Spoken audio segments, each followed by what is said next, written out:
বর্তমানে টিআরপি তালিকায় চোখ দিলে দেখা যাবে জি বাংলার অর্ধেক ধারাবাহিক জয়লাভ করছে আর অর্ধেক পরাজিত।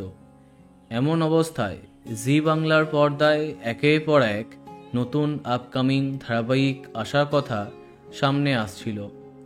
কুসুমের পরে জি বাংলার পাইপলাইনে ছিল দাদামণি রানী ভবানী। এছাড়াও আছে অর্গ্যানিক স্টুডিওসের একটি ধারাবাহিক, যেখানে রত্নাপ্রিয়া দাস নায়িকা।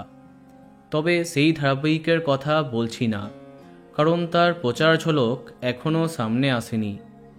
প্রথম ঝলক সামনে আসা দুটি ধারাবাহিককে সম্প্রতি বাতিল করল জি বাংলা। প্রথমটি হল রানী ভবানী। হ্যাঁ, আসছে না জি বাংলার রানী ভবানী। অসুস্থ প্রতিযোগিতাকে এড়াতে রানী ভবানী অনির্দিষ্ট কালের জন্য স্থগিত করেছে জি বাংলা।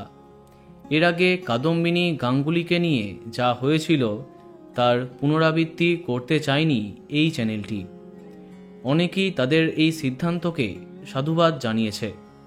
অন্যদিকে শোনা যাচ্ছে আরও একটি আপকামিং ধারাবাহিককে বাতিল করেছে জি বাংলা, আর সেটা হলো ইচ্ছাধারী নাগকন্যা। এই অলৌকিক ধারাবাহিক নিয়ে সবাই এক্সাইটেড হয়েছিল।